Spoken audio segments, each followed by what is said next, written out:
orang Cina-Cina ini yang dirampok. Nanti akhirnya hasil rampokannya dibagi-bagikan kepada fakir miskin, dibagi-bagikan, dan beliau dapat nama adalah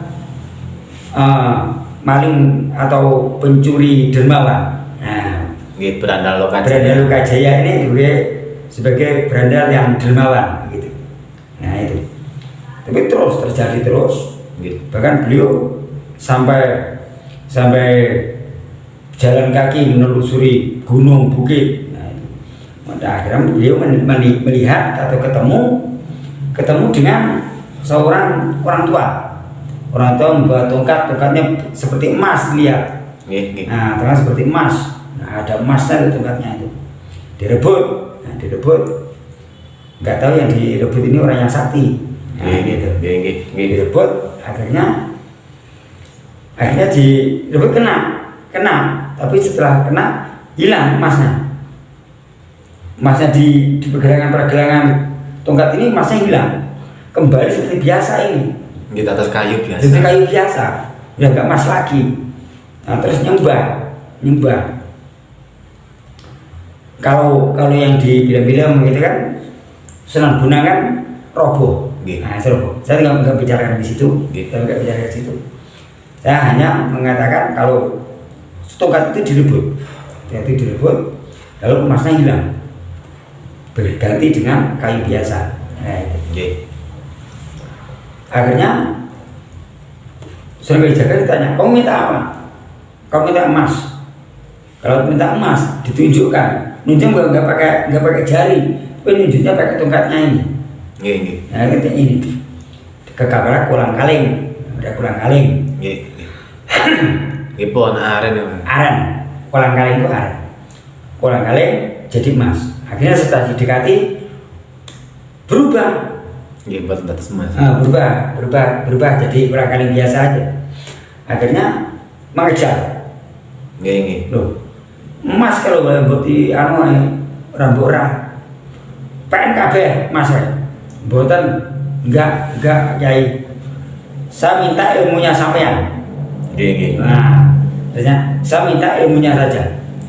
Wah, lele kalau ilmu enggak bisa diminta 1 hari jadi. Ini berlautan. Kalau berlautan kamu masa bisa. Saya tidak minta yang selaut itu, tapi hanya minta air yang setetes. Nah, minta yang setetes itu pun insya Allah berguna, kan gitu. Atas Kanjeng Sunan Kalijaga niku nedine mboten kathah mboten nggih. Mboten kathah, nomor 1 tetes. Lagi. Nah, ibaratnya mek sak tetes ngoten. Sak tetes ilmune ya. Nah, akhirnya beliau ingin menjadi murid beliau Sunan Bonang. Oke, baiklah. Ini sekarang tolong tunggukan tongkatku. Nggih, tongkat sing direbut niku wau. Nah, wis tunggono aja ngalih. Kayak tenan.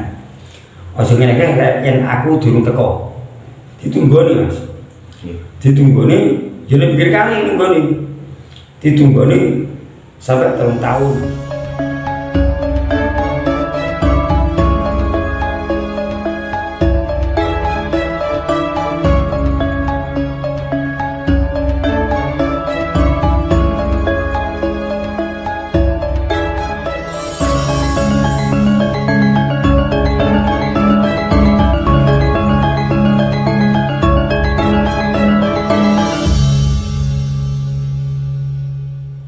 Assalamualaikum warahmatullahi wabarakatuh.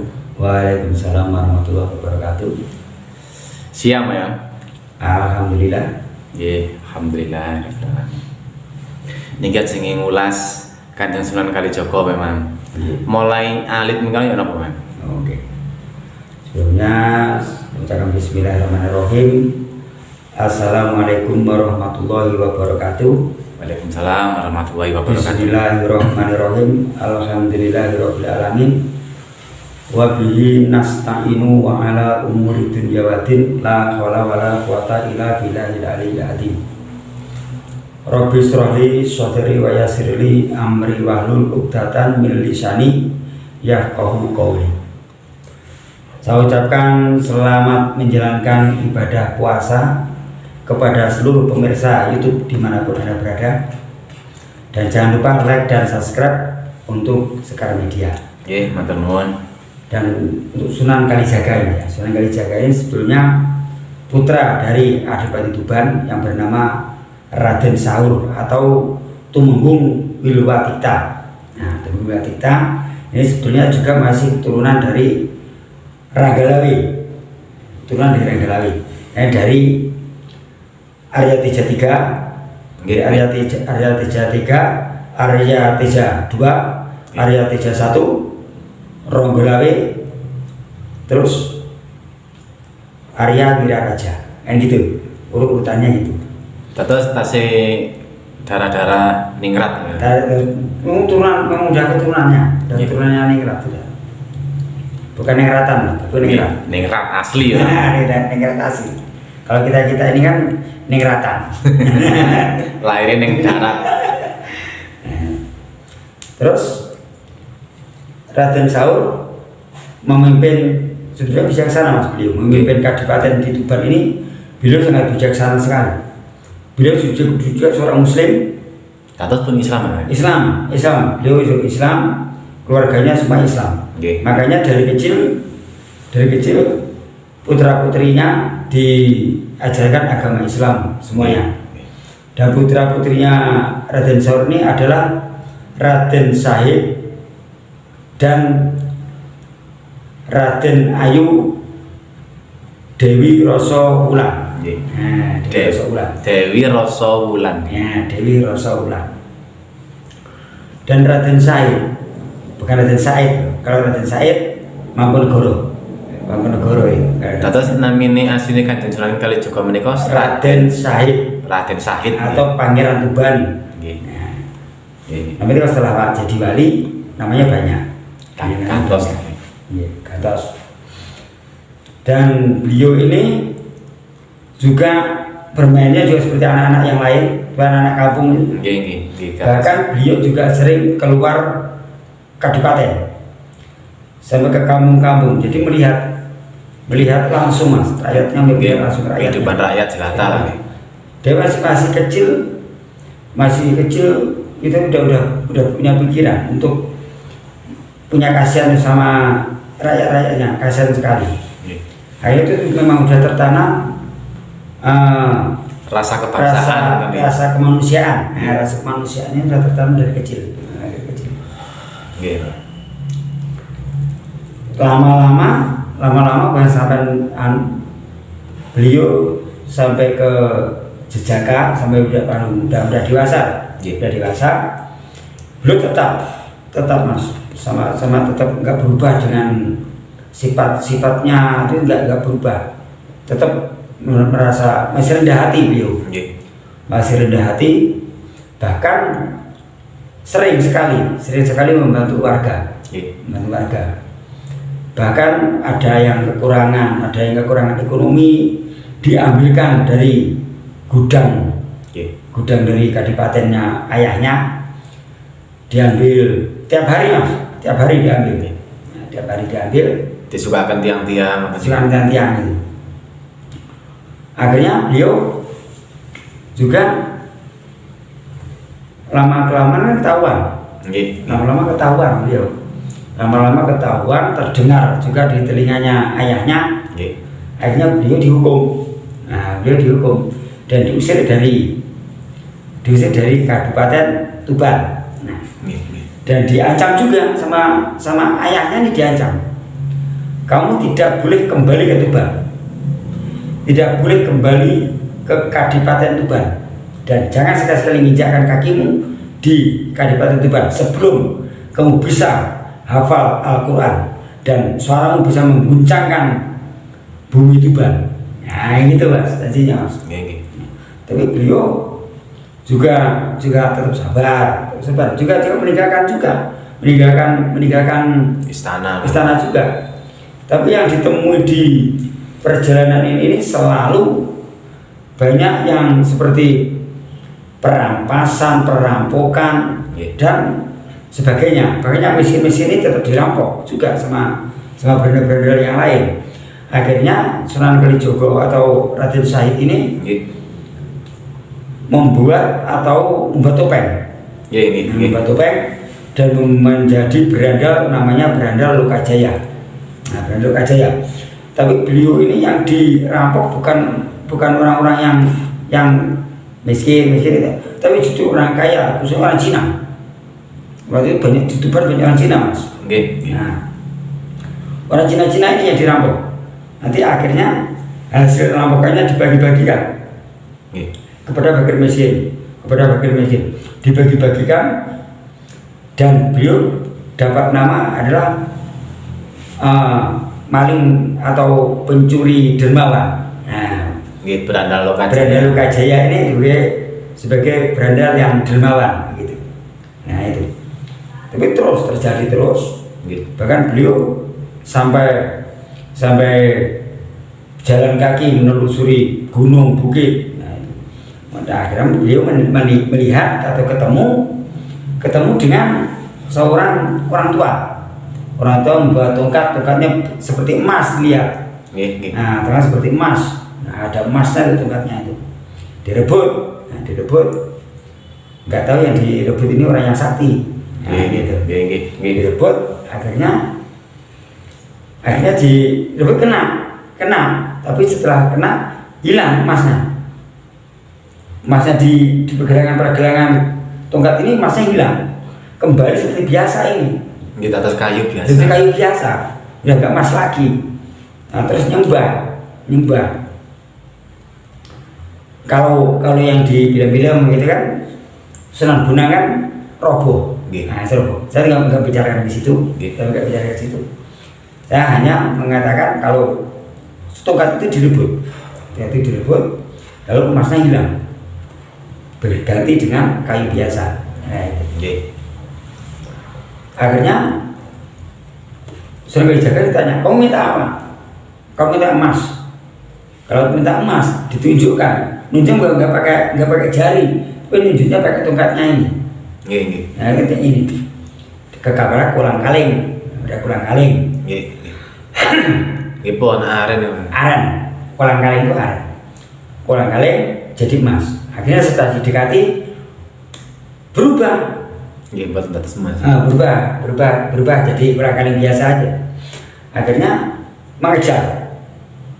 Loh, emas kalau boleh bukti rambut PNKB Mas mboten enggak Kiai. Saya minta ilmunya sampean. Nah, ternyata saya minta ilmunya saja. Wah, lele kalau ilmu nggak bisa diminta satu hari jadi. Ini berlautan. Ya, kalau berlautan kamu masa bisa. Saya tidak minta yang selaut itu, tapi hanya minta air yang setetes. Nah, ya. Minta yang setetes. Setetes itu pun insya Allah berguna, kan gitu. Atas Kanjeng Sunan Kalijaga niku nedine mboten kathah mboten nggih. Mboten kathah, nomor 1 tetes. Lagi. Nah, ibaratnya mek sak tetes ngoten. Sak tetes ilmune ya. Nah, akhirnya beliau ingin menjadi murid beliau Sunan Bonang. Oke, baiklah. Ini sekarang tolong tunggukan tongkatku. Nggih, tongkat sing direbut niku wau. Nah, wis tunggono aja ngalih. Kayak tenan. Aja ngene iki yen aku durung teko. Ditunggoni, Mas. Ditunggoni, jane pikir kali nunggoni. Ditunggoni sampai 3 tahun. Nggih nunggoni tongkat niku. Tongkat 3 tahun dia kena banjir. Kena banjir enggak kali. Ini kena hujan, kena hujan ini banjir gede. Dia ora kali, tapi dia tenggelam lumpur. Lama ya ditumbuhi badannya ini tumbuh-tumbuh yang segala macam-macam, tumbuh-tumbuhan. Akhirnya lemas dan Sunan Bonang ini lupa. Tato saking lami. Tiap hari beliau ini sebetulnya melewati Demak Tuban. Nah, beliau ke pesantren di pesantrennya tetap mengajar seperti biasa. Lupa kalau punya tongkat di pinggir kali, ya lupa. Setelah waktu pas mengajar, beliau keingatan. Astagfirullahaladzim, ya tongkatku gimana itu nasibnya anak itu. Nah, itu. Akhirnya didatangi, ternyata masih hidup anaknya. Anak tadi masih hidup. Dalam jangka waktu 3 tahun betul pecah. Betul nopo-nopo. Lagi betul pecah. Karena niatnya udah diniati mas. Niatnya cari ilmu itu tadi. Tapi kalau 3 tahun itu lama. Tapi kalau di waktu itu Sunan Kalijogo nggak merasakan lamanya itu. Kan seperti orang tidur itu aja. Ya. Setiap orang tidur dibangunkan itu aja. Terus juga dia Sunan Kalijogo niku wonten mriku tilem. Bertapa. Nah akhirnya beliau diangkat jadi murid oleh Sunan Bonang. Nah dan dinamakan Kalijaga. Nah, belum Sunan itu masih dipanggil Kalijaga gitu aja. Karena beliau menjaga kali. Menjaga kali. Topone soalnya pinggir kali. Pinggir kali. Jadi beliau akhirnya tetap diajari ngaji, diajari barang-barang. Kata sing ngajar nggih Sunan Bonang Kiam. Sunan Bonang. Akhirnya beliau dalam waktu singkat bisa menghafal Al-Quran. Nah, bisa menghafal Al-Quran dan waktu beliau juga berpuasa juga membaca Al-Quran waktu itu juga bulan puasa. Membacanya itu di pesantrennya Sunan Bonang. Tempatnya tempuh dia. Sunan Bonang tempatnya di Tuban juga. Kita tuh sampai kali ten griyane no nggih. Nggih. Mboten Tapi betul masuk teng anu nih. ten bapake. Ada bapaknya betul masuk. Jauh, tempatnya jauh mas. Tapi membacanya di pesantren, tapi suaranya menggetarkan di keraton mas. Keraton di Kadipaten Tuban. Terlalu jaraknya jauh nggih. Jarak jauh, tapi suaranya betul-betul menggetarkan waktu itu. Sampai yang tahu cuma adiknya. Karena ini jelas, ini suaranya kakak saya, Kang Mas nih. Suaranya kakak saya ini. Dan beliau akhirnya tetap terus menjalani sebagai santri juga, sebagai santri juga. Dan bahkan beliau merasa belum cukup juga ilmunya, ingin belajar lagi. Tetap belajar terus, bahkan beliau sampai tingkatan ilmunya tinggi. Nah akhirnya beliau dapat minta izin kepada Sunan Bonang untuk menyebarkan Islam. Nah dia menyebarkan Islam, tapi pertama itu memang sulit, masyarakat menerima memang sulit. Tapi beliau seorang yang kreatif kan, Sunan Kalijogo ini akhirnya berjiwa seni. Dia memang di Tuban sendiri juga memang udah dilengkapi gamelan. Ya, tapi gamelan. Ini beliau sering bermain kesenian juga, bisa nari dan bisa dalang dan juga beliau ini. Akhirnya beliau memakai cara sendiri, tapi minta izin kepada gurunya. Nah, tapi gurunya ini juga tidak mau dipanggil guru, itu. Jadi ya Sunan Bonang ini menganggap Sunan Kalijaga ini bukan sebagai murid tapi sebagai sahabat. Ini mas. Ilmunya kan setara, karena ilmunya setara kan itu. Tapi kalau Sunan Kalijogo itu ilmunya setara dengan Sasi Jenar. Terus di zaman waktu menika Kanjeng Sunan Kalijogo pun saged sami kalih Sunan Bonang nggih. Pun menyamai gurunya benar. Akhirnya beliau tetap menyebarkan Islam ini dengan cara beliau sendiri, dengan cara pertama dengan menyanyi atau nembang. Nembang. Seperti lir-lir, pucung. Niku asli karane Sunan Kalijogo. Sunan Kalijogo asli. Lir-lir Sunan Kalijogo.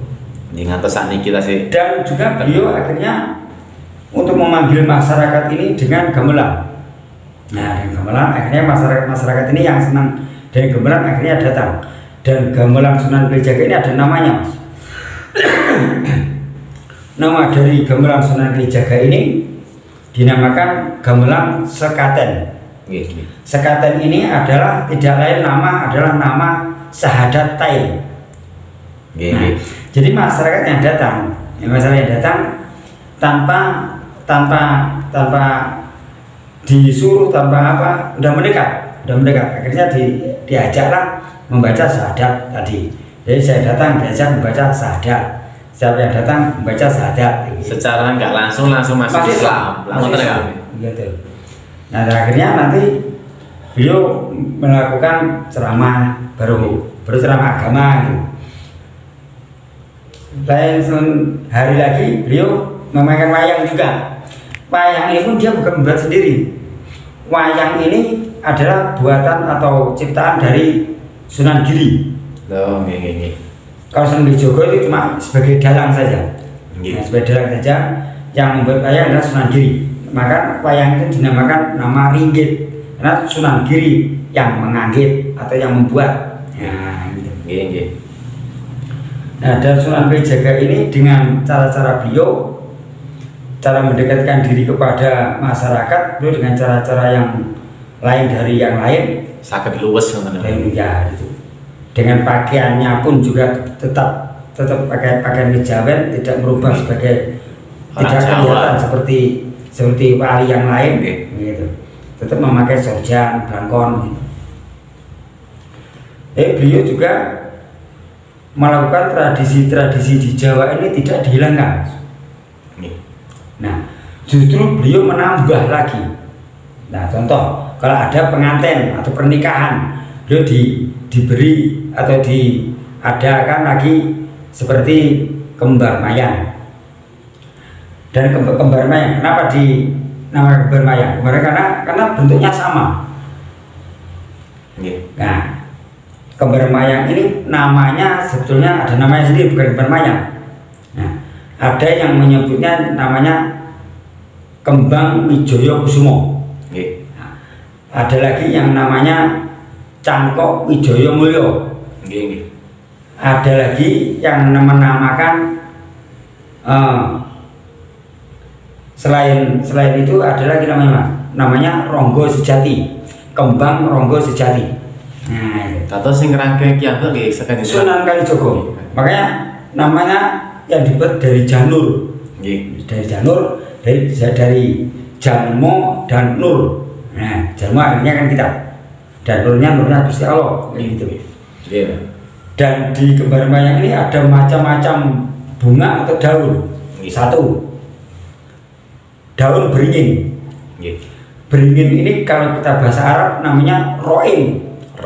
Nah, namanya roin atau pemimpin. Gitu. Kepala rumah tangga kan gitu lah. Yang nomor dua ada yang namanya daun atau daun andong. Andong adalah sebutan kalau kita ini ya andongo atau berdoa. Gitu. Ada lagi yang namanya puring. Puring berarti minta separing-paring. Tetap intinya tetap berdoa. Bersyukur. Tiga paring-paring. Ada lagi gedang rojo. Nah, itu kan pakai batu pisang. Tepuk pisangnya gedang rojo. Nah, gedang rojo. Nah, ini cuma mengisyaratkan atau hanya sanipan saja. Nanti misal kalau kita sudah tua atau kita menghadap ke Sang Kholik, bisa seperti raja di surga kan gitu. Nah, terus memang Kanjeng Sunan Kalijogo niku ten manten niku pun enten filosofinya sendiri. Filosofinya ada sendiri-sendiri. Contohnya ada lagi sampai sedetil itu memang. Iya, betul. Makanya di kembar mayang itu ada namanya kitiran.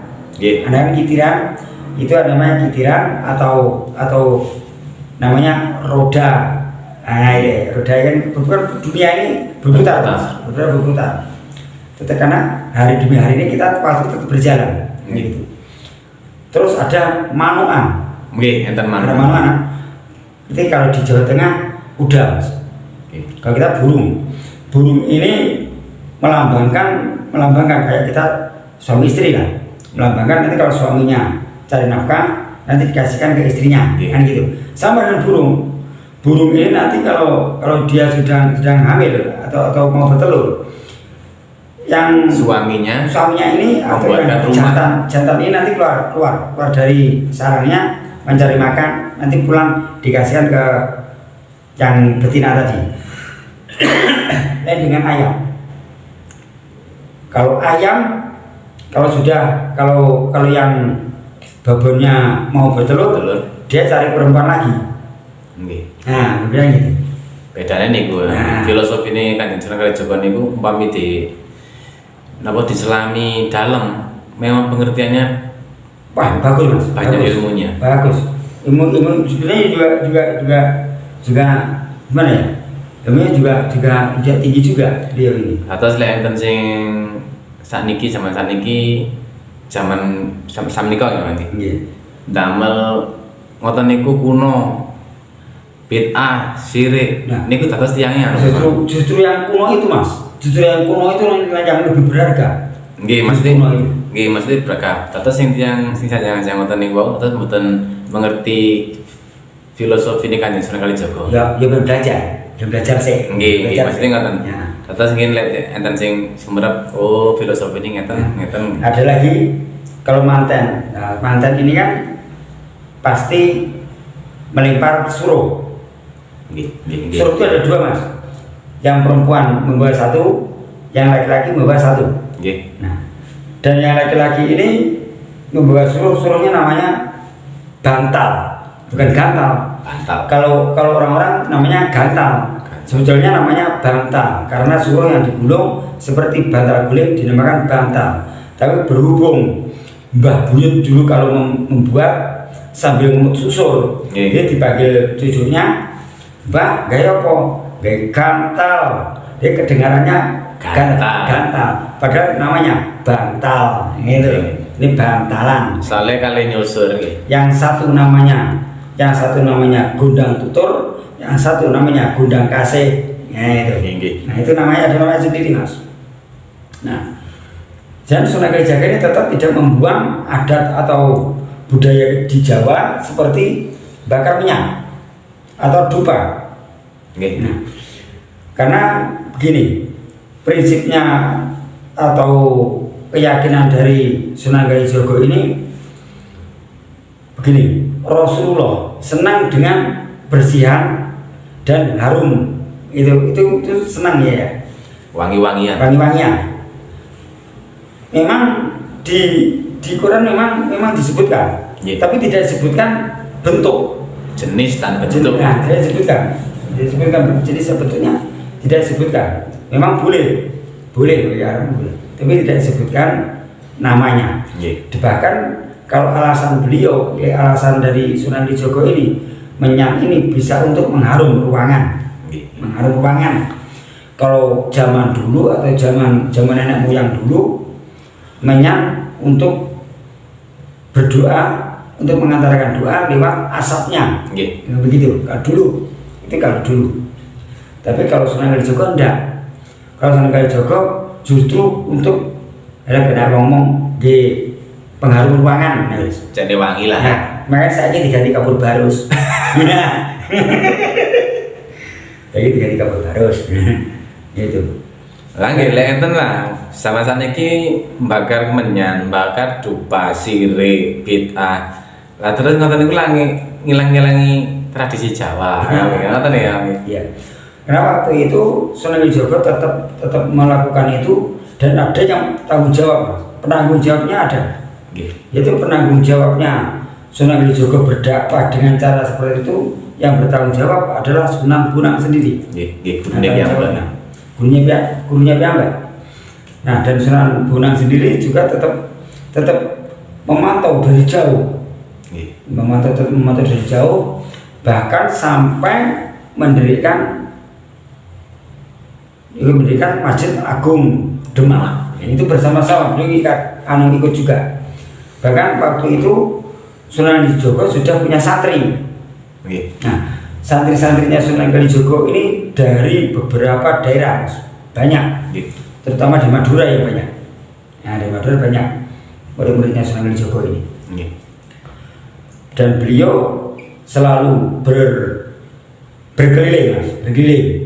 walaupun pondoknya dia berada di Kadilangu. Nah, di Kadilangu Demak, Jawa Tengah. Jawa Tengah, Kadilangu Demak. Dan konon sampai sekarang tanah di daerah Kadilangu ini tidak diperjualbelikan. Ngantos saniki. Karena yang mendiami di Kadilangu adalah masih keturunan dari Kanjeng Sunan Kalijogo. Tahu sing tentu sesuai atas enten ngantos saniki to, Mas? Insyaallah tasih wonten. Nggih. Tapi sudah keturunan yang beberapa begitu. Nggih. Nah, itu. Tapi udah enggak sesakti Sunan Kalijogo. Nggih. Bahkan Sunan Kalijogo sendiri sampai sekarang masih punya peninggalan. Nggih. Api abadi. Nggih, ten Madura. Nah, di Jawa Tengah ada juga. Oh, enten gitu. Ada. Nggih. Nah, itu api abadi itu adalah peninggalan dari Sunan Kalijogo yang dulu untuk membakar kerisnya itu, untuk membuat keris. Kan muridnya yang namanya Empu Supo, yang akhirnya Empu Supo jadi adik iparnya. Oh, nah itu. Di sini dirapikan. Nah itu, Empu Supo ini adalah empu dari Majapahit. Nggih. Ya, empu dari Majapahit, empu yang mumpuni, empu ahli pembuat keris. Nah, dan Sunan Kalijogo ini waktu itu menemukan sebuah batu yang seperti biji asam, sebesar biji asam. Tapi batu. Ini buatkan senjata. Nah, ini buatkan senjata. Nggih, didelok. Dadi ini sak piro golek cilik sak ngene iki. Dadi ini kedhe orang sak ngene ya. Akhirnya dengan busuk dipijit. Sekali dibakar dipijit, Mas. Sekali dipijit jadi panjang. Enggak masuk akal terusnya. Terus Empu Supa nggih sakti, Mas. Sakti, Mas. Karena udah namanya empu kan. Makanya kalau nggak sakti masa bisa jadi adik iparnya Sunan Kalijogo. Nah gitu. Sunan Kalijogo kan udah jadi muridnya Sunan Kalijogo juga. Nah, terus Empu Supa itu saat dari atas empu pun muridnya kan Sunan Kalijogo. Muridnya setelah jadi empu pun tetap jadi muridnya. Yeah. Masih muridnya. Karena untuk mendekati adiknya ini. Iya. Soalnya Sunan Kalijogo udah tahu maksudnya dia udah tahu. Tapi walaupun murid-murid yang Sunan Kalijogo ini banyak Mas muridnya Sunan Kalijogo, termasuk seperti Ki Ageng Padanarang. Nah, Ki Ageng Padanarang itu. Ini kok adipati ya?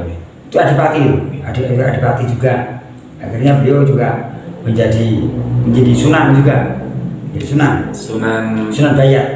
Oh, Sunan Bayat atas dugi Padanarang nggih. Padanarang. Terus Padanarang. Sunan Geseng. Nggih. Nah, Sunan Geseng ini juga murid-murid beliau, bahkan sampai si Jawa Tingkir juga murid beliau. Sultan Hadiwijaya. Bahkan konon juga Syekh Jangkung Saridin juga murid beliau. Karomah Kanjeng Sunan Kalijogo ini panjenengan apa, Bang? Karomahnya Sunan Kalijogo ini adalah bisa membuat emas, bisa menciptakan emas, batu bisa jadi emas. Itu karomah Sunan Kalijogo. Dan beliau juga punya rompi Ontokusumo, rompi anti peluru kalau sekarang. Iya. Rompi anti peluru. Dan juga punya keris Kiai Sengkelat yang bikinan dari Empu Supo tadi. Terus keris Sengkelat itu terus gadane Kanjeng Sunan Kalijogo. Sunan Kalijogo. Nah, itu. Bahkan Sunan Kalijogo ini pun bisa menghidupkan seseorang yang mati belum waktunya. Seperti orang kecemplung kejegur sungai atau kecemplung sumur. Nah, itu mati sebelum waktunya kan ya. Tapi dia udah mati kecemplung sumur. Nah, akhirnya diambil, dihidupkan hidup. Nah, itu terus karomah Kanjeng Sunan Kalijogo sakit bisa menghidupkannya mati, Mas. Bahkan muridnya sendiri seperti Saridin, karena Saridin itu pun bisa menghidupkan kerbau yang udah mati. Tapi dengan pakai cara membagi usia. Jadi usianya Saridin itu dibagi separuh ke kerbau, dipindah. Jadi umurnya bisa dipindah. Misalnya umurnya 40 tahun. Nah, yang 20 tahun dikasihkan ke kerbau landung itu. Kerbolando. Kerbolando. Dia terkenal Bolando. Siapapun, makanya sampai sekarang siapapun yang bisa punya atau yang punya lulang ke Bolando, niscaya tidak, insya Allah tidak bisa tertembus senjata apapun. Jangankan cuma dapat segini ya, bulunya saja dapat punya bulunya saja. Kerbolando. Karena Kerbolando itu dulu waktu wafatnya Saridin itu tidak bisa disembelih dengan senjata apapun, Mas. Tapi bisa mati ya, bisa disembelih hanya dengan pisau dapur. Ating biasa. Biasa itu. Nah, makanya tambal masak nih. Nah, sampai sekarang, dan kelemahannya kulit atau lulang lando itu yang tidak mempan senjata tajam. Kelemahannya hanya itu. Walaupun ditembak tidak mempan, tapi kelemahannya hanya dengan pisau dapur, gitu aja. Enten malih cerita niku Pak Imam. Orang-orang nanti jaya. Itu waktu membuat Masjid Demak, mendirikan Masjid Demak, kan itu ada orang-orang yang lewat. Nah, dipotong waktu pas kan motong tatal. Nah, menyemotong tatal, dan ada orang-orang yang lewat, terpotong lehernya. Putus kan nih. Putus, terus disambung dengan tatal. Kali Kanjeng Sunan Kalijaga. Nah, disambung dengan tatal. Ya hidup lagi.